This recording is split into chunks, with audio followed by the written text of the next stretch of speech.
السلام عليكم ورحمة الله وبركاته. بسم الله الرحمن الرحيم. الحمد لله رب العالمين،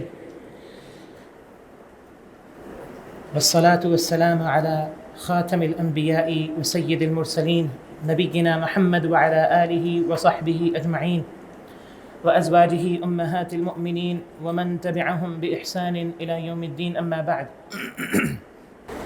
أعوذ بالله السميع العليم من الشيطان الرجيم من همزه ونفخه ونفثه. بسم الله الرحمن الرحيم. والذي قال لوالديه أف لكما أتعدانني أن أخرج وقد خلت القرون من قبلي وهما يستغيثان الله ويلك آمن إن وعد الله حق فيقول ما هذا إلا أساطير الأولين. سورة الأحقاف آیت نمبر 17. گزشتہ آیت میں اللہ تعالیٰ نے والدین کے تعلق سے ایک ایسے شخص کا یا ایسے طبقے کا تذکرہ کیا جس کا معاملہ اپنے والدین کے ساتھ بڑا ہی نیکی کا اور حسن سلوک کا رہا. وہ نہ صرف یہ کہ اپنے والدین کے ساتھ حسن سلوک کا معاملہ کرتا رہا، ان کی فرما برداری کرتا رہا، بلکہ ان کے لیے دعائیں بھی کرتا، جس کے نتیجے کو بھی اللہ رب العالمین نے بیان فرمایا. اس کے بعد اب اس کے مقابلے میں ایک ایسے شخص کا تذکرہ شروع ہو رہا ہے جو نہ صرف یہ کہ اپنے والدین کا نافرمان ہے بلکہ آخرت کا بھی منکر ہے. اللہ تعالی ارشاد فرماتا ہے والذی، اور وہ شخص، قال، کہ جس نے کہا، لوالدیہ، اپنے والدین سے، اف لکما، اب دونوں کے لیے اف ہو. کلمہ اف عربی زبان میں اکتاہٹ اور ناگواری کے اظہار کے لیے آتا ہے، اور بس اوقات جب آپ کسی چیز سے تنگ ہو جائیں، اتنے تنگ ہو جائیں کہ آپ اس سے اکتا جائیں، تو پھر عربی میں اسے اف سے تعبیر کرتے ہیں. تو اس نے اپنے والدین سے کہا اف لکما، آپ دونوں کے لیے اف ہو. کیا معنی ہے؟ کہ میں تھک گیا ہوں آپ کی نصیحتیں سن سن کر، آپ کی باتیں سن سن کر، اور اب سن سن کر میں اکتا گیا ہوں، اب بس کریں. اتعداننی ان اخرج، کیا آپ مجھے یہ دھمکی دیتے ہیں؟ اتعداننی، مجھے ڈراتے ہیں یا دھمکی دیتے ہیں؟ دونوں معنی ٹھیک ہیں، مفہوم دونوں کا ایک ہی ہے. ان اخرج، اس بات سے کہ میں نکالا جاؤں گا، یعنی قبر سے دوبارہ نکالا جاؤں گا.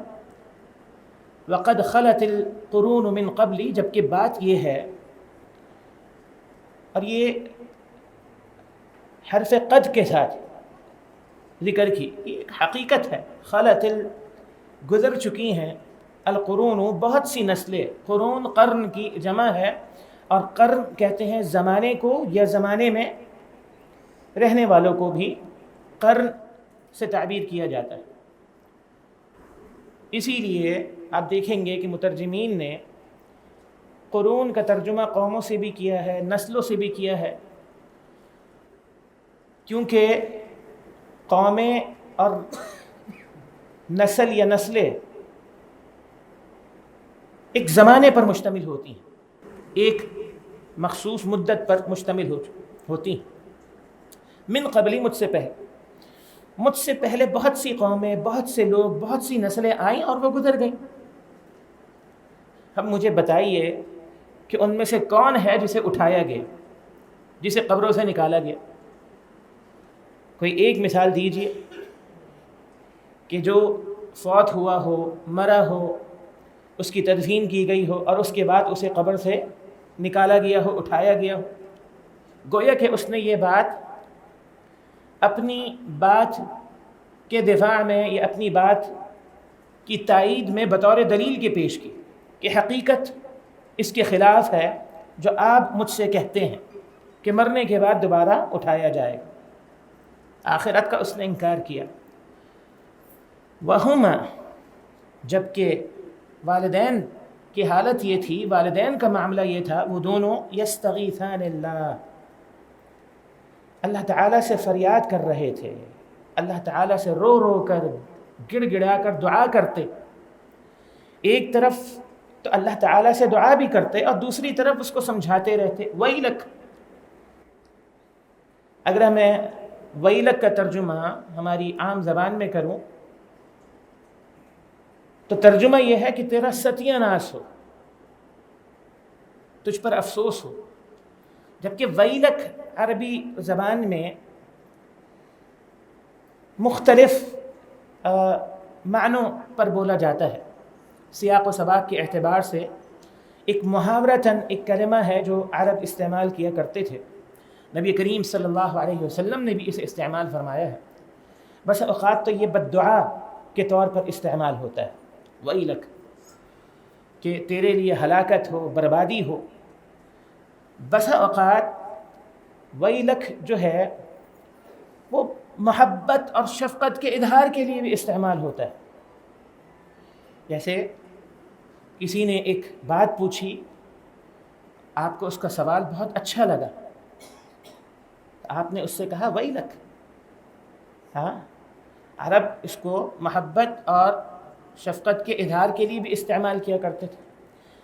پھر اس کا ایک معنی تھا کہ تکلیف، الم اور درد مندی کے اظہار کے لیے بھی ویلک کا کلمہ عربی میں استعمال ہوتا ہے، اور یہاں یہی مراد ہے. والدین کی تکلیف تھی، درد تھا، اس کا انہوں نے اس کلمے سے اظہار کیا کہ ویلک، کہ تجھ پر افسوس ہو. آمن، بات مان لے، ایمان لے آ، بات کو سمجھ لے، قبول کر لے. ان وعد اللہ حق، یقیناً اللہ کا وعدہ سچا ہے. اللہ کے وعدے کا انکار مت کر. فیقول، والدین اللہ سے دعا کرتے، دوسری طرف اس کو سمجھاتے اور اللہ کے وعدے پر اسے یقین دلاتے. اور اس کا معاملہ یا اس کی حالت یہ تھی، فیقول، وہ یہ کہتا، ما ھذا الا اساطیر الاولین، نہیں ہے یہ مگر اساطیر، کہانیاں، قصے، پرانی باتیں، پہلے لوگوں کی، الاولین پہلے لوگوں کی پرانی باتیں ہیں، قصے کہانیاں ہیں، حقیقت کا ان سے کوئی تعلق نہیں ہے. اس آیت میں اللہ رب العالمین نے دو بنیادی باتیں سمجھائی ہیں، واللہ اعلم. ایک بات تو یہ سمجھائی ہے کہ والدین کا گستاخ، نافرمان، بے ادب، ان کے ساتھ بدتمیزی سے پیش آنے والا، اس کا ذکر کیا گیا. اور اگلی آیت میں آپ دیکھیں گے کہ اس کا انجام بھی اللہ رب العالمین نے ذکر فرمایا. بالکل اسی طرح جس طرح گزشتہ آیت میں والدین کے فرما بردار، ان کے ساتھ حسن سلوک کرنے والا، ان کے ساتھ ادب سے پیش آنے والے کا ذکر کیا گیا اور پھر اس کا انجام ذکر کیا گیا. اور دوسری بات یہاں پر یہ ذکر کی گئی جو آیت کا ظاہر ہے اور آیت کا مفہوم ہے کہ ایک شخص والدین کا نافرمان ہی نہیں بلکہ آخرت کا بھی منکر ہے، اور ان دونوں کا آپس میں بڑا گہرا تعلق ہے.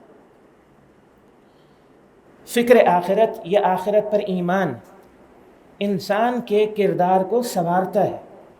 اللہ کے سامنے جواب دہی کا تصور انسان کے اندر پیدا ہو جائے تو انسان کہ عمل کی اصلاح ہوتی ہے. انسان بد عملی سے ڈرتا ہے، انسان بدسلوکی سے ڈرتا ہے، انسان زیادتی سے ڈرتا ہے.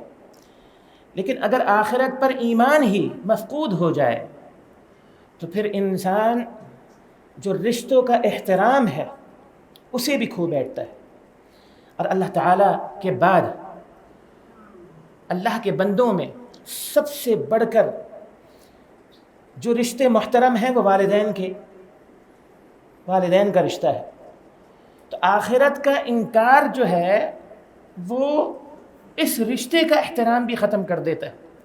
اور پھر جو شخص والدین جیسے عظیم رشتے کے احترام سے محروم ہو جائے تو پھر اس کا کردار، اس کا کریکٹر اور اس کا اخلاق سب برباد ہو جاتا ہے. پھر وہ سب کے ساتھ زیادتی کر سکتا ہے، پھر وہ سب کے حقوق کو پامال کر سکتا ہے. اسی لیے نبی کریم صلی اللہ علیہ وسلم کی اگر آپ تربیت دیکھیں، اگر ایک جملے میں عرب کے معاشرے کی اصلاح کی بنیاد ذکر کی جائے کہ اللہ کے پیغمبر نے کیسے اس انتہا کے بگڑے ہوئے معاشرے کو سدھار کے اور سنوار کے رکھ دیا. نہ صرف یہ کہ ان کا عقیدہ ٹھیک کیا، ان کا نظریہ، ان کی فکر ٹھیک کی، بلکہ ان کے اخلاق کو سنوارا، ان کو باکردار بنایا. تو اس کا ایک جملے میں جواب یہ ہے کہ اللہ رب العالمین کے پیارے حبیب صلی اللہ علیہ وسلم نے ان کے اندر آخرت کی فکر پیدا کر دی. اسی لیے آپ یہ دیکھیں گے کہ قرآن مجید جب بھی کسی اہم بات کی طرف اشارہ کرتا ہے، اسے سمجھاتا ہے، تو اللہ پر اور آخرت پر ایمان کا ذکر کیا جاتا ہے کہ دیکھو اگر تمہیں اللہ پر ایمان ہے اور آخرت کے دن پر ایمان ہے، کیونکہ ان دونوں کا بڑا گہرا تعلق ہے. اللہ پر ایمان کا معنی یہ ہے کہ ایک دن آنا ہے جس اللہ پر تمہارا ایمان ہے اس اللہ کے سامنے تم نے کھڑا ہونا ہے اور اس اللہ نے پوچھنا ہے اور تم نے جواب دینا ہے. لہذا اللہ پر اگر ایمان ہے اور آخرت پر ایمان ہے تو پھر ایسا کرنا ہے. اللہ پر ایمان ہے اور آخرت پر ایمان ہے تو ایسا نہیں کرنا. قرآن مجید کے اندر بھی اور رسول اکرم صلی اللہ علیہ وسلم کی احادیث مبارکہ میں بطور مثال میں ایک آیت آپ کے سامنے ذکر کروں. اللہ تعالیٰ فرماتا ہے یا ایھا الذین آمنوا اطیعوا اللہ واطیعوا الرسول واولی الامر منکم فإن تنازعتم في شيء فردوه إلى الله والرسول إن كنتم تؤمنون بالله واليوم الآخر. کہ دیکھو اللہ کی اور اس کے رسول کی اطاعت کرو، اور تم میں جو اقتدار والے، منصب والے ہیں یا علم والے ہیں، دونوں مفہوم اولو الامر کے اندر شامل ہیں، ان کی اطاعت اور پیروی کرو. اور اگر کسی معاملے میں اختلاف میں مبتلا ہو جاؤ تو اسے اللہ اور اس کے رسول ہی کی طرف لوٹانا. ان کنتم تؤمنون باللہ والیوم الآخر، اگر تمہیں اللہ پر ایمان ہے اور آخرت کے دن پر تمہیں ایمان ہے. یعنی اگر تم اللہ پر اور آخرت کے دن پر ایمان رکھتے ہو تو اپنے ہر اختلاف کو اللہ اور اس کے رسول پر پیش کرو گے. لہذا اس اختلاف سے نکل آؤ گے، معاملہ حل ہو جائے گا اور بات آگے نہیں بڑھے گی. نبی کریم صلی اللہ علیہ وسلم نے ایک حدیث میں ہمیں ہماری زبان سے جو باتیں نکلتی ہیں، جو جملے نکلتے ہیں، وہ کتنے حساس نوعیت کے ہیں پکڑ کے اعتبار سے، اسے کس انداز سے سمجھائیں. کل قیامت کے دن بہت سے لوگوں کو اس زبان کی وجہ سے اوندھا منہ کر کر جہنم کے اندر ڈال دیا جائے. صحابہ بڑے حیران اور پریشان ہوتے ہیں، اللہ کے پیغمبر اس زبان کی وجہ سے جہنم، اس زبان کی وجہ سے جہنم. نبی کریم صلی اللہ علیہ وسلم نے کیا فرمایا؟ من کان یؤمن باللہ والیوم الآخر، جو اللہ پر ایمان رکھتا ہے اور آخرت پر ایمان رکھتا ہے، فلیقل خیرا او لیصمت، اسے چاہیے یا تو اچھی بات کرے یا خاموشی اختیار کرے. اچھی بات کرے یا خاموشی اختیار کرے. اللہ پر ایمان اور آخرت پر ایمان کا ذکر کر کر یہ بات سمجھائے. بڑا حساس معاملہ ہے. زبان سے نکلے ہوئے جملے، زبان سے نکلی ہوئی باتیں بڑی یعنی بربادی لے کر آتی ہیں، بڑے فسادات کا جو ہے وہ مرتب ہوتی ہیں، مرکب ہوتی ہیں. لہذا آپ یہ دیکھیں کہ آخرت پر ایمان کا ذکر والدین کی نافرمانی کے ساتھ کیا گیا. اور پھر مفسرین نے لکھا کہ مکہ کے اندر ایسے خاندان موجود تھے کہ والدین تو ایمان لا چکے تھے، اولاد ایمان لے کر نہیں آئی تھی، تو والدین اولاد کو سمجھایا کرتے تھے. تو یہ جو آیت ہے یہ اس کی ایک جھلک ہے کہ کس طرح والدین اللہ پر اور اللہ کے رسول پر، آخرت پر ایمان کی منکر اولاد کو سمجھاتے اور اولاد کا مقابلے میں یا رد عمل میں طرز عمل کیا ہوتا. اور یہاں جو بڑی بہترین بات کی ہے جس کی طرف ہر والدین کو توجہ کرنی چاہیے، گزشتہ آیت میں بھی اس کا ذکر موجود ہے، وَهُمَا يَسْتَغِيثَانِ اللَّهِ، کہ اللہ تعالیٰ سے دعا کا اہتمام کرنا.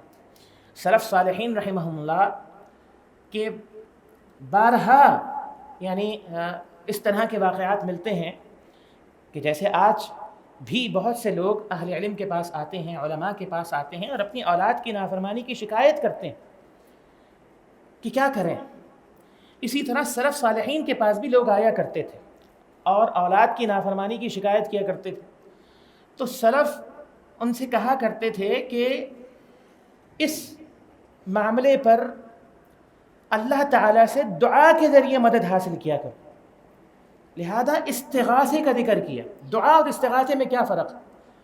دعا کی مختلف کیفیات ہیں، ایک معمولی کیفیت بھی دعا ہے، لیکن استغاثہ جو ہے دعا کی انتہا کی کیفیت ہے، جسے گڑ گڑانا کہتے ہیں، جسے فریاد کرنا کہتے ہیں، رو رو کر چمٹ کر فریاد کرنا، گڑ گڑانا. لہذا ایک طرف والدین کا اولاد کو سمجھانا ہے اور دوسری طرف اللہ رب العالمین سے دعا کے ذریعے اس پر مدد بھی حاصل کرنا ضروری ہے. جیسا کہ گزشتہ آیت کے اندر آپ نے پڑھا اس نیک اولاد کے بارے میں جو نہ صرف اپنے والدین کی فرما بردار ہے بلکہ ان کے لیے دعا بھی کرتی ہے، رب اوزعنی ان اشکر نعمتک التي انعمت علی وعلی والدی وانا اعمل صالحا ترضا واصلح لی فی ذریتی انی تبت الیک وانی من المسلمین. اب نافرمان اولاد کا آخرت کے منکر کا ذکر کیا اور جو مکالمہ ہے اس کے ایمان والے والدین اور نافرمان اور منکر ایمان اولاد کے درمیان اس کا ذکر کیا. اور پھر اللہ رب العالمین نے فرمایا اولئک الذین، یہی وہ لوگ ہیں، حق صادق آ گیا یا ثابت ہو گیا، دونوں ترجمے ٹھیک ہیں، علیہم ان پر، القول اللہ کے عذاب کی بات، ان پر اللہ کے عذاب کی بات صادق آ گئی اور ثابت ہو گئی. فی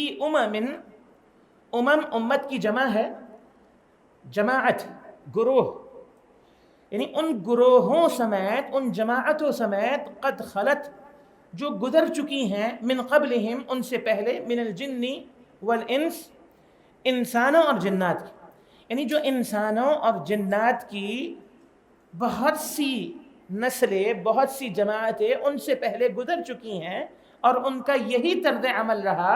تو جس طرح ان پر اللہ رب العالمین کی بات صادق آ گئی، ثابت ہو گئی، تو یہی وہ لوگ ہیں کہ ان پر اللہ کی بات صادق آ جاتی ہے، ثابت ہو جاتی ہے، اور نتیجے میں کیا ہوتا ہے، انہم کانوا خاسرین، یقیناً وہ خسارہ پانے والوں میں ہو جاتے ہیں. قرآن مجید نے خسارے کا ذکر کیا. عموماً خسارے کی جو تعبیر ہے وہ جو ہے اگر آپ ایک مثال سے اس کو سمجھیں تو وہ تعبیر خسارے کی یہ ہے کہ ایک شخص جو ہے اپنا سرمایہ جو ہے وہ انویسٹ کرتا ہے کاروبار کے اندر اور پھر پروفٹ کی یا منافع کی امید رکھتا ہے، اور پھر اگر اس کو پروفٹ حاصل نہ ہو، منافع حاصل نہ ہو، بلکہ اس کا سرمایہ بھی ڈوب جائے، اس کا جو سرمایہ ہے، رأس المال جو ہے، وہ بھی ڈوب جائے، تو اس کے لیے خسارے کا لفظ استعمال کیا جاتا ہے.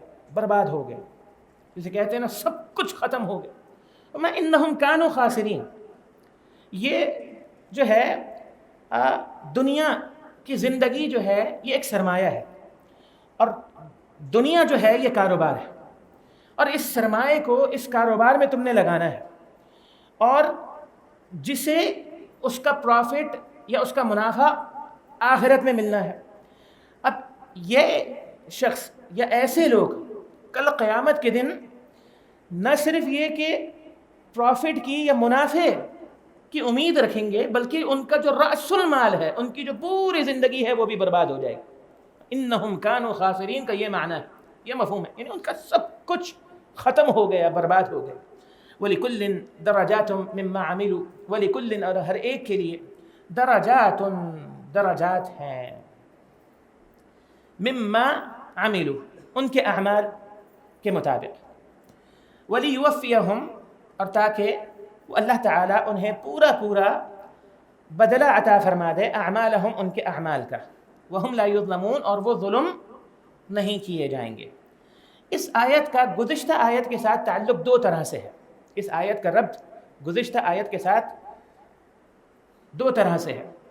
ایک تو گزشتہ آیت میں ایک خاص کافر کا ذکر کیا گیا، منکر کا ذکر کیا گیا، جو والدین کا نافرمان بھی ہے، یعنی ایک طرف منکر ایمان کافر بھی ہے، اور دوسری طرف جو ہے وہ والدین کا نافرمان بھی ہے۔ اور یہاں اس آیت کے اندر جو ہے وہ عموماً کفار کا ذکر کیا جا رہا ہے۔ یہ ربط ہے کہ صرف یہ نہیں جن کا ذکر پیچھے ہوا ہے، ایک مخصوص طبقہ ہے، بلکہ جتنے بھی ہیں ان سب کو ان کے اعمال کا، وہ اپنے اعمال کے اعتبار سے جو ہے وہ کل قیامت کے دن اپنے اعمال کے اعتبار سے انہیں درجہ یا مقام حاصل ہوگا۔ دوسرا ربط یہ ہے کہ گزشتہ آیت میں جو ہے والدین کے تعلق سے مخصوص طبقے کا ذکر کیا گیا، حسن سلوک کرنے والا اور نافرمانی کرنے والا، اور اس آیت میں ہر مومن اور ہر کافر کا ذکر کیا گیا، ہر مومن اور ہر کافر کا ذکر کیا گیا۔ جنتی جنت میں اپنے ایمان اور اپنے اعمال کے مطابق جنت کے مقام کو حاصل کریں گے، جیسا کہ حدیث میں آتا ہے نا، جنت کا جو اول ترین مقام ہے وہ کیا ہے؟ وہ فردوس ہے، لہذا اللہ سے فردوس کا سوال کیا کرو۔ اسی طرح جہنم کے بھی جو ہیں وہ درجات ہیں۔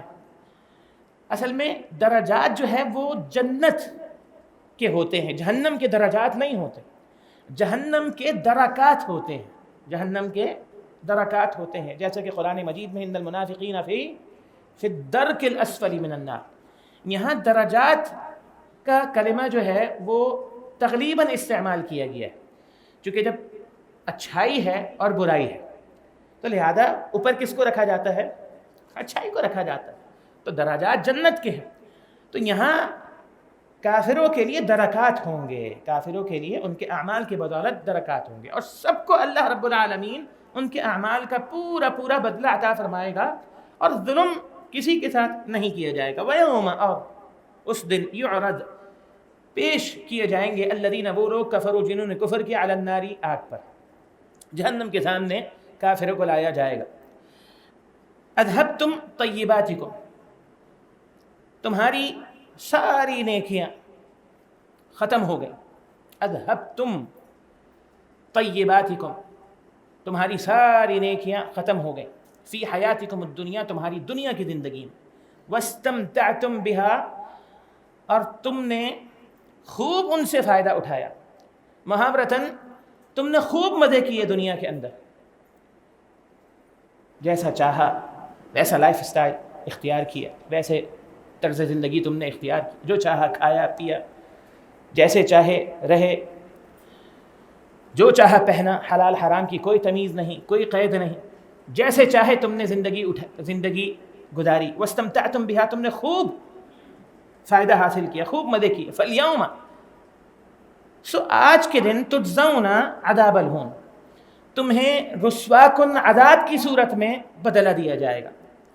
بما، با یہاں سبب کے لیے ہے، وجہ کیا ہے؟ دو وجوہات یہاں پر ذکر کی گئیں، کنتم تستکبرون فی الارض بغیر الحق، تم تکبر کرتے تھے فی الارض، زمین میں، بغیر الحق، ناحق تکبر کرنا.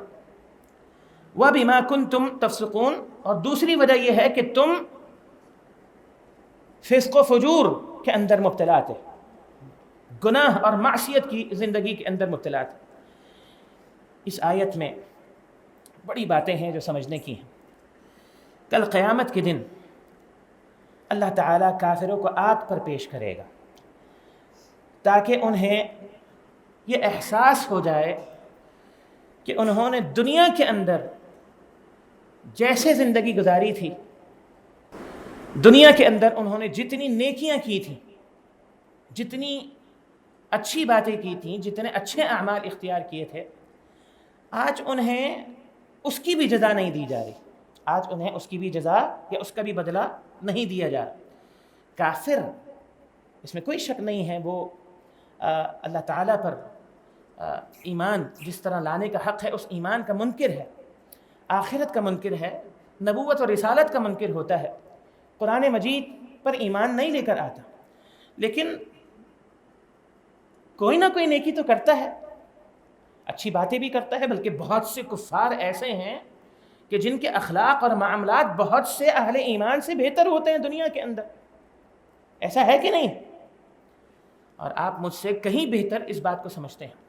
گزشتہ آیت کا اس آیت کے ساتھ ایک ربط ہے، ایک تعلق ہے. اللہ تعالیٰ نے فرمایا وَلِكُلٍّ دَرَجَاتٌ مِّمَّا عَمِلُوا، اعمال کے بقدر جزا ملے گی نا، اعمال کے بقدر سب کو جزا ملے گی. تو جو کافر نے دنیا کے اندر اچھے اعمال کیے تھے اس کی جزا اسے ملنی چاہیے کہ نہیں ملنی چاہیے؟ اللہ تعالیٰ فرماتا ہے وَلِكُلٍّ دَرَجَاتٌ مِّمَّا عَمِلُوا وَلِيُوَفِّيَهُمْ أَعْمَالَهُم وَهُمْ لَا يُظْلَمُونَ. ظلم اللہ نہیں کرے گا اور سب کو پورا پورا بدلہ دیا جائے گا. لیکن یہاں پر کافر کو جہنم پہ پیش کیا جا رہا ہے اور اسے رسوا کن عذاب دیا جا رہا ہے، اور اسے اس کے اچھے اعمال کی بھی جزا نہیں مل رہی آخرت میں. تو یہ جو گزشتہ آیت میں ایک سوال پیدا ہوتا ہے، اس سوال کا جواب اللہ رب العالمین نے اس آیت کے اندر دیا ہے کہ جی مومن اور کافر کے اندر ایک فرق ہے. اور غالباً صحیح بخاری اور مسلم وغیرہ کے اندر احادیث ہیں جو اس کی مزید وضاحت کرتی ہیں. نبی کریم صلی اللہ علیہ وسلم کا فرمان ہے کل قیامت کے دن جب اہل ایمان کو حساب و کتاب کے لیے پیش کیا جائے گا تو جن نیک اعمال کی جزا انہیں دنیا میں اللہ دے چکا ہوگا، اللہ رب العالمین ان کے نیک اعمال کی جزا انہیں آخرت میں بھی دے گا، آخرت میں بھی دے گا. ان کے ساتھ فضل و احسان کا اللہ رب العالمین معاملہ فرمائے. اس کے مقابلے میں جب کسی کافر کو پیش کیا جائے گا تو جو کچھ اچھی باتیں یا اچھے اعمال اس نے دنیا میں کیے، اللہ تعالیٰ اسے ان اچھے اعمال کی جو جزا ہے یا بدلہ ہے وہ آخرت میں نہیں دے گا. اللہ تعالیٰ اسے دنیا کے اندر جو کچھ اللہ رب العالمین نے اسے دیا ہے اسی کے ساتھ اسے برابر کرے گا. لہذا آپ دیکھتے ہیں کفار کو بس اوقات بہت کچھ دیا جاتا ہے، دنیا کافر کو دے دی جاتی ہے، وہ اس دنیا کے اندر اپنی من پسند اور من چاہی زندگی اختیار کرتا ہے. لیکن سوال یہ پیدا ہوتا ہے دنیا میں وہ کافر بھی ہیں جنہیں ان کی مرادیں دنیا میں نہیں ملی ہیں. تو اس کا جواب بھی حدیث کے اندر دیا گیا ہے کہ اللہ رب العالمین کا دنیا کے اندر اس کو ان کی جزا کے طور پر یہی کافی تھا کہ اللہ نے اس کی پکڑ نہیں فرمائی، اللہ نے اس کو مہلت دی، اللہ نے اس کو زندگی دی، اور اللہ نے اس کو دنیا کے اندر بہت سے موقع دیے، بہت سے اشارے دیے کہ جن موقعوں میں یا جن اشاروں کے ذریعے جو ہے وہ سمجھ تھا کہ اس کی زندگی اسے کیوں حاصل ہوئی. لہذا اللہ کا عذاب نہ دینا اسے یا اللہ کا دنیا میں اسے نہ پکڑنا ہی اس کی جزا ہے. لہذا قیامت کے دن اسے اس کی جزا نہیں ملے گی. اور ایک حدیث میں ذکر ہے کہ جو کھانے دنیا کے اندر بطور غذا کے اس نے دنیا میں کھائے ہیں وہی اس کی جزا ہے. یعنی اللہ چاہتا تو اس کے کفر کے بدلے پانی کا ایک گھونٹ اسے نصیب نہ کرتا، ٹھیک ہے، غذا کا ایک لقمہ اسے نصیب نہ کرتا، لیکن اس نے خوب کھایا، خوب پیا، دنیا کے اندر اس نے اپنی زندگی گزاری، تو یہی اس کی جزا ہے. دوسری بات یہ ہے کہ تستکبرون فی الارض بغیر الحق، ناحق تکبر کا کیا مطلب ہے؟ ناحق تکبر کا کیا مطلب ہے؟ دو مفہوم ہے. ایک مفہوم تو یہ ہے کہ تکبر جو ہے یہ اللہ کی رضا ہے، اللہ کی چادر ہے، انسان کے لیے لائق ہی نہیں، تو لہذا تکبر ہوتا ہی ناحق ہے، تکبر ہوتا ہی ناحق ہے.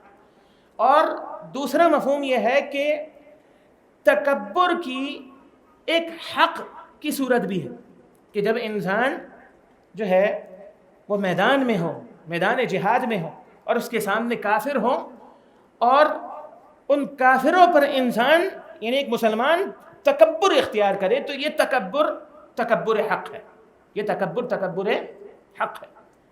باطل کے مقابلے میں دین پر فخر کرنا، شرک کے مقابلے میں توحید پر فخر کرنا، ہاں بدعت کے مقابلے میں سنت پر فخر کرنا، بدعملی کے مقابلے میں نیک اعمال پر فخر کرنا، یہ ایک کبر کی ایک صورت ہے ظاہری اعتبار سے، لیکن یہ کیا ہے؟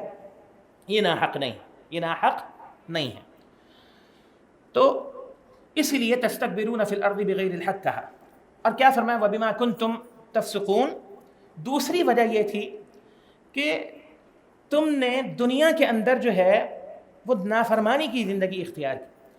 اہل علم اور اہل تفسیر لکھتے ہیں بما کنتم تستکبرون فی الارض بغیر الحق. تکبر کا جب ذکر ہوا صحابہ کے سامنے تو صحابہ نے اللہ کے پیغمبر کے سامنے ایک سوال رکھا. اللہ کے پیغمبر، ہم میں سے ہر شخص یہ چاہتا ہے اس کے کپڑے اچھے ہوں، اس کے جوتے اچھے ہوں، اس کا رکھ رکھاؤ، اس کا اوڑھنا پہننا، رہن سہن اچھا ہو. تو اللہ کے پیغمبر علیہ الصلاۃ والسلام نے بڑا خوبصورت جملہ ارشاد فرمایا، ان اللہ جمیل یحب الجمال، کہ اللہ تعالیٰ بھی خوبصورت ہے اور خوبصورتی کو پسند فرماتا ہے. تو یہ تکبر نہیں ہے. تکبر کیا ہے؟ الکبر بطر الحق وغمط الناس. اس کی دو صورتیں ہیں. ایک تو یہ ہے کہ حق کو جھٹلانا تکبر ہے، لہذا بما کنتم تستکبرون فی الارض بغیر الحق، وہ متکبر کیوں تھے؟ کیونکہ انہوں نے حق کو جھٹلایا. ٹھیک ہے. اور غمط الناس، لوگوں کو حقیر سمجھنا، حقیر جاننا. میں کہ اہل ثروت جو ہیں، جن کو اللہ رب العالمین دنیا کے اندر جو ہے وہ سہولت یا دنیا کے اندر ثروت عطا فرمائے، اس کا اظہار وہ کر سکتے ہیں، یہ تکبر نہیں ہے. لیکن ان کو اس بات کا اختیار نہیں ہے کہ وہ لوگوں کو حقیر جانیں، اور ان کے ساتھ کوئی بھی بھلے اشارتاً اور کنایتاً ہی کیوں نہ ہو، کوئی ایسا انداز یا اسلوب اختیار کریں کہ جس سے تکبر کی جھلک آتی، جس سے تکبر کی جھلک آتی. تو لہذا پہلی قسم کے اندر تو عموماً اہل کفر مبتلا ہیں، اہل الحاد ملحدین مبتلا ہیں، اہل بدعت مبتلا ہیں جو حق کو جھٹلاتے ہیں. لیکن دوسری قسم کے اندر جو ہے وہ اہل باطل بھی مبتلا ہیں اور اہل حق بھی مبتلا ہیں. لہذا یہ کفار کا وطیرہ ہے، یہ ملحدین کا وطیرہ ہے، یہ اہل بدعت کا وطیرہ ہے، اہل ایمان کا اور اہل سنت کا وطیرہ نہیں ہے کہ ان کے کسی بھی انداز سے، بھلے وہ بات چیت کا انداز ہو، بھلے وہ تعامل کا انداز ہو، ہاں یا پھر کوئی اور صورت ہو، اس کے اندر جو ہے وہ تکبر جو ہے اس کی جھلک آئے. اور دوسری بات یہ ہے کہ تستکبرون فی الارض بغیر الحق، یہ تھا ان کا عقیدہ. یعنی ایک وجہ ان کے عذاب کی تھی ان کی بدعقیدگی، حق کو جھٹلانا بدعقیدگی ہے نا، اور دوسری وجہ تھی بما کنتم تفسقون، بدعملی. بدعقیدگی اور بدعملی، ان دونوں وجوہات کی بنا پر ان کو عذاب دیا گیا. واذکر اخا عاد، اور ذکر کیجئے یا یاد کیجئے. اگر ذکرن ہے تو اس کا معنی ہے، ایک ہے ذکرن اور ایک ہے ذکرن، ایک ہے ذکرن اور ایک ہے ذکرن. ایک معنی ہے کہ ذکر کیجئے، یعنی اپنی قوم کے سامنے قوم عاد کا ذکر کیجئے تاکہ یہ نصیحت حاصل کرے. اور ایک ہے یاد کیجئے. کیا معنی ہے؟ کہ اللہ کے پیغمبر کی تسلی اور تشفی کے لیے کہا ہے کہ اللہ کے پیغمبر، ہاں جو یہ معاملہ آپ کے ساتھ کر رہے ہیں، یہ معاملہ انہوں نے یا ان کے آباء و اجداد نے وہ اپنے نبی کے ساتھ بھی کیا. لہذا قوم عاد کا تذکرہ کیجیے، قوم عاد کا تذکرہ کیجیے، یہ قوم عاد کو یاد کیجیے، دونوں معنی ٹھیک ہیں. اور اخا عاد، عاد کے بھائی کا. قرآن مجید کے دوسرے مقام پر اس کی وضاحت ہے وَإِلَىٰ عَادٍ أَخَاهُمْ هُودًا. عاد کی طرف قوم عاد کی طرف ہم نے ان کے بھائی ہود علیہ السلام کو بھیجا، اور ان کو بھائی اس وجہ سے قرار دیا گیا کہ وہ آپس کے اندر ایک قوم، ایک قبیلہ تھا نا، تو لہذا کسی نہ کسی اعتبار سے رشتے، خونی رشتے بھی ہوں گے، اور پھر ایک علاقائی سطح پر جو اخوت کا رشتہ ہوتا ہے وہ بھی رشتہ موجود تھا. لہذا فرمایا کہ عاد کے بھائی کا ذکر کیجئے یا عاد کے بھائی کو یاد کیجئے. اذ انذر قومہ، جب انہوں نے اپنی قوم کو ڈرایا، بالاحقاف، احقاف کے مقام پر.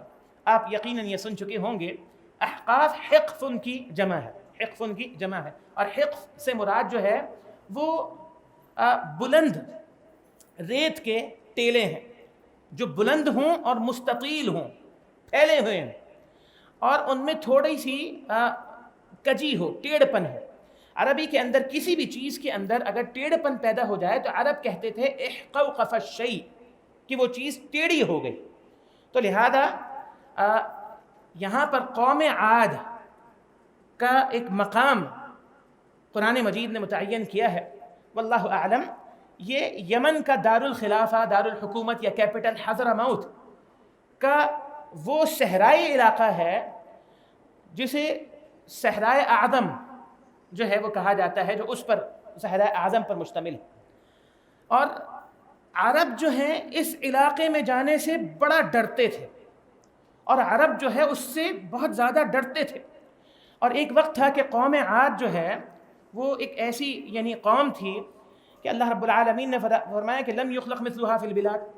ایک تو قوم عاد کو دنیا کی سب سے طاقتور قوم قرار دیا گیا قرآن مجید کے مطابق، اور دوسرا یہ ہے کہ وہ خوب اللہ کی نعمتوں سے مالا مال تھی، چشمے تھے، باغات تھے جو ہے، اور اپنا کیا کہتے ہیں مال و دولت کی اور خوشحالی کی ریل پیل تھی. ہاں، لیکن اللہ رب العالمین نے جب ان کو عذاب کے اندر مبتلا کیا تو اللہ رب العالمین نے ان کو صفحہ ہستی سے اس طرح مٹایا کہ آج اگر ان کے علاقے یا جہاں یعنی ان ریگستانی علاقوں کے اندر کوئی چلا جائے تو تصور نہیں کر سکتا کہ یہ وہی علاقے ہیں جن علاقوں کے اندر چشمے بہا کرتے تھے، اور جن علاقوں کے اندر جو ہے وہ اس طرح کی قوم جو ہے وہ رہا کرتی تھی. واللہ اعلم. تقریباً بعض مفسرین نے ذکر کیا ہے، صاحب تفہیم القرآن نے، کہ 1843 کے اندر ایک بویریہ کا فوجی وہ اس کے حضرموت کے جنوبی کنارے پر پہنچا، اور اس نے بڑی کوشش کی کہ کسی طرح جو ہے وہ کسی بدو کو، کسی عرب کو جو ہے وہ راضی کرے اور وہ اسے وہاں پر لے جائے، لیکن کوئی اسے وہاں لے جانے کے لیے تیار نہ ہوا، راضی نہ ہو. بہرحال اس نے خود وہاں جانے کا فیصلہ کیا، اور وہاں پہنچ کر جو وہ بات کرتا ہے اس کا خلاصہ یہ ہے، جو اپنا ایک مشاہدہ ہے اس نے پیش کیا. دیکھا ایک ایسی ریگستانی یا اپنا کیا صحرائی زمین ہے کہ اگر آپ اس کے بلند مقام سے اس کو دیکھیں تو تقریباً 1000 فٹ وہ نشیب میں ہے، نیچے 1000 فٹ. اور پھر اس نے کہا کہ اس کی جو مٹی ہے وہ صفوف کی طرح ہے، اور پھر اس نے اس میں ایک شاقول ہوتا ہے اس کو پھینک کر بھی دیکھا، جس کو رسی کے ساتھ باندھا جاتا ہے، اس کو پھینکا کہ جیسے ہی اس نے اس کو پھینکا وہ اندر ڈوب گئے، رسی اس کی گل گئی. تو کہتا ہے کہ اس میں ایسے سفید خطے موجود تھے بڑے بڑے، ہاں، کہ جس کے اندر بھاری یا کوئی بھی چیز اگر داخل کی جائے تو وہ اس کے اندر دھس جائے. تو یہ قوم عاد کے وہ مقامات تھے، اور اللہ نے ان کے وجود کو جس انداز سے ختم کیا. اذ انذر قومہ بالاحقاف، جب انہوں نے اپنی قوم کو احقاف کے مقام پر ڈرایا. وقد خلت النذر من بین یدیہ ومن خلفہ، اور بات یہ تھی کہ ڈرانے والے ان سے پہلے بھی اور ان کے بعد بھی، یعنی عاد سے پہلے بھی، یعنی اہل عرب سے پہلے بھی، اور اہل عرب اپنا کیا کہتے ہیں قوم عاد کے بعد بھی بہت سی قومیں آئی ہیں، وہ ان کے اندر ڈرانے والے گزر چکے. انبیاء کی صفت ہے خوشخبری دینے والا، لیکن ڈرانے والا کیوں کہا گیا یہاں پر؟ کہ خوشخبری اسے دی جاتی ہے جو بات مانے، یقین کرے، جو نہیں مانتا اسے ڈرایا جاتا ہے، اسے وعید سنائی جاتی ہے. لہذا قرآن مجید کے جن مقامات پر رسول اللہ صلی اللہ علیہ وسلم کی یا انبیاء علیہ السلام کی یہ صفت ذکر کی گئی، اس کا معنی یہ ہے کہ جن کا تذکرہ ہو رہا ہے انہوں نے اسے رسول کی بات کو ماننے سے انکار کیا، اور ان سب کی دعوت کیا تھی؟ اللہ تعبدوا الا اللہ انی اخاف علیکم عذاب یوم عظیم، کہ تم اللہ کے علاوہ کسی کی عبادت مت کرو، یقیناً میں ڈرتا ہوں تم پر عذاب یوم عظیم، ایک بڑے دن کے عذاب سے۔ یوم عظیم سے مراد دو دن ہیں، ایک تو معروف آخرت کا دن، کہ میں ڈرتا ہوں آخرت کے دن کے عذاب سے، کہ وہی یوم عظیم ہے، سب سے بڑا دن آخرت کا دن ہے۔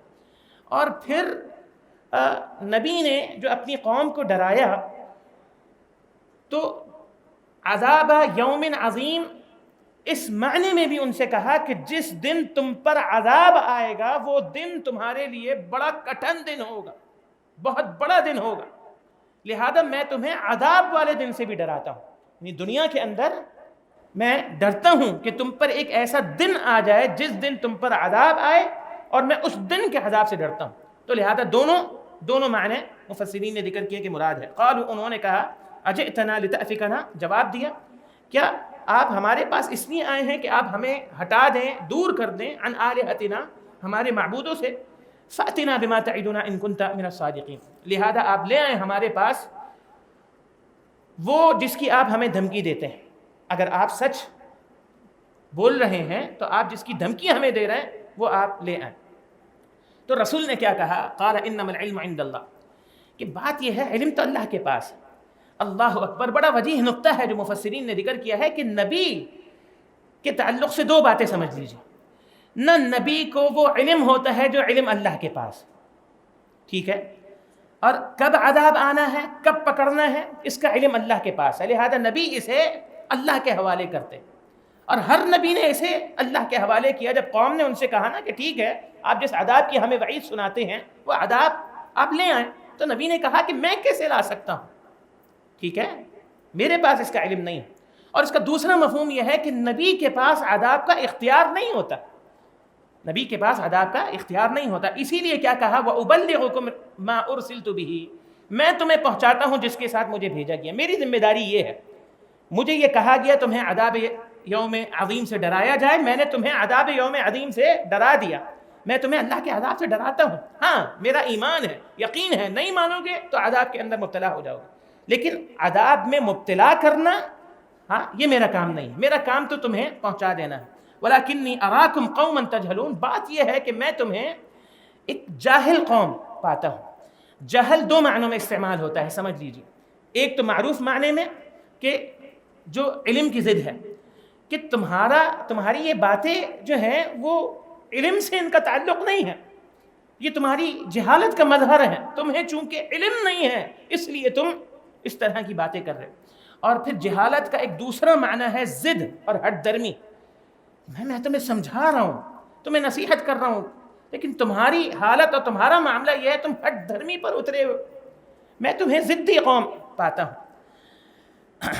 آخری آیات، فلما رأوه عارضا، یہاں پر اس صورت کے اندر جو ہے یہ اختصار کے ساتھ یہ قوم عاد اور نبی اور قوم کے درمیان جو کچھ ہوا اس کو ذکر کیا گیا، اگرچہ سورہ ہود میں اس کی تفصیل موجود ہے۔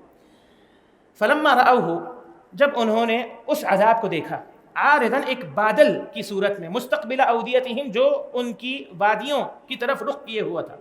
مفسرین نے اس آیت کی روشنی میں لکھا ہے کہ بادل کا دیکھنا اور پھر ان کا یہ کہنا، قالوا، انہوں نے کہا، ھذا عارض ممطرنا، کہ یہ تو بادل ہے ممطرنا جو ہم پر برسنے کے لیے آیا ہے، تو بارش برسانے والا ہے۔ اس سے یہ بات سمجھ میں آتی ہے کہ بہت عرصے سے وہ بارش سے محروم تھے، لہذا جیسے ہی انہوں نے بادل دیکھا، اور بادل کو دیکھ کر کوئی نہیں بتا سکتا کہ اس بادل میں کیا ہے، اس بادل میں آندھی ہے، اس میں طوفان ہے، اس میں کیا ہے، لہذا جس کی ان کو ضرورت تھی انہوں نے اسے وہی سمجھا۔ اور عموماً لوگ جب بادل کو دیکھتے ہیں تو یہی توقع رکھتے ہیں کہ جی بارش آئے گی، لیکن نبی کریم صلی اللہ علیہ وسلم کا معاملہ اس کے برعکس تھا، اور ایک بڑی تربیتی اور اصلاحی بات ہے، اس کو سمجھ لیجئے، خاص طور پر دور حاضر کے اندر اللہ کے پیغمبر جب بھی بادلوں کو دیکھتے تو آپ کے چہرے کا رنگ اڑ جاتا، آپ ایک خوف اور ناگواری کی کیفیت میں مبتلا ہو جاتے۔ تو ایک سیدہ ان کو دیکھتی، تو ایک موقع پر سیدہ نے سوال کر لیا، امی عائشہ رضی اللہ عنہا وارضاہا نے، اللہ کے پیغمبر آپ جب بھی بادلوں کو دیکھتے ہیں، لوگ دیکھتے ہیں تو خوش ہوتے ہیں کہ بارش ہوگی، آپ دیکھتے ہیں تو پریشان ہو جاتے ہیں اور ایک ناگواری کے آثار آپ پر نظر آنے لگ جاتے ہیں۔ تو اللہ کے پیغمبر علیہ الصلوۃ والسلام نے فرمایا، عائشہ کون جانتا ہے کہ یہ بادل اپنے اندر کیا لے کر آ رہے ہیں، لہذا جب بھی میں ان کو دیکھتا ہوں میں ڈر جاتا ہوں، اور جب وہ بادل برسنے لگتے تو اللہ کے پیغمبر خوش ہو جاتے، اللہ کے پیغمبر خوش ہو جاتے، جب تک وہ برستے نہیں خوف کے اندر مبتلا ہوتے، اور جب وہ برس جاتے تو اللہ سے رحمت کی دعا کرتے تھے کہ اللہ اس بارش کو رحمت کی بارش بنانا، زحمت نہ بنانا، عذاب نہ بنانا۔ لہذا اہل ایمان کی تربیت اس انداز میں ہے کہ وہ یعنی ہر حال میں اللہ کے خوف اور اللہ سے امید کی کیفیت کے درمیان رہیں، اور اللہ سے امید رکھیں، اس کا سوال کریں، اور اللہ سے خوف کی جو ہے وہ پناہ طلب کریں۔ فرمایا کہ یہ تو بارش ہے جو ہم پر برسانے والے ہیں، بل ہوا مستعجلتم بہ، نبی نے کہا کہ نہیں بلکہ یہ وہ ہے جو تم نے جلدی مانگا تھا، ریح فیہا عذاب علیم، ایک آندھی ہے کہ جس میں دردناک عذاب ہے، تدمر کل شیء بامر ربہا، جو اپنے رب کے حکم سے ہر چیز کو برباد کر دے گی، تہس نہس کر کے رکھ دے گی۔ فاصبحوا لا یری الا مساکنہم، تو ان کی حالت یہ ہو گئی کہ جب اللہ کا عذاب ان پر آیا تو قوم عاد کا عذاب ذکر کیا گیا کہ ایسے جیسے کھجور کے تنے ہوتے ہیں، اور جب انہیں جڑوں سے اکھاڑ دیا جاتا ہے اور وہ پڑے ہوتے ہیں، 7 دن اور 8 راتوں تک تیز آندھی جو ہے وہ چلتی رہی، اور حدیث میں آتا ہے کہ وہ تیز آندھی جس چیز سے گزرتی اسے تہس نہس کر کے رکھ دیتی، اگر گھروں کے اندر جا رہی ہے تو اسے کھوکھلا کر رہی، انسانوں کے پاس سے گزر رہی ہے تو وہ انسانوں کو جو ہے وہ اپنا اتنی تیزی کے ساتھ گراتی ہے کہ وہ چور چور ہو جاتے ہیں، اس کا تصور ہم نہیں کر سکتے۔ تو ان کی حالت یہ ہو گئی، ان کے مساکن کے علاوہ پھر کچھ نظر نہیں آ رہا، تو ان کے جو اجڑے ہوئے گھر تھے ان کے علاوہ۔ کذالک نجزی القوم المجرمین، اللہ تعالیٰ فرماتا ہے اسی طرح ہم جو ظالم اور مجرم لوگ ہیں ہم ان کو بدلہ اور جزا دیتے ہیں۔ اللہ تعالیٰ سے دعا ہے کہ اللہ تعالیٰ جو کچھ ہم نے سنا ہے اللہ تعالیٰ اس کی روشنی میں ہمیں اپنی اصلاح کرنے کی توفیق عطا فرمائے۔ اقول قولی ھذا وآخر دعوانا الحمد للہ رب العالمین۔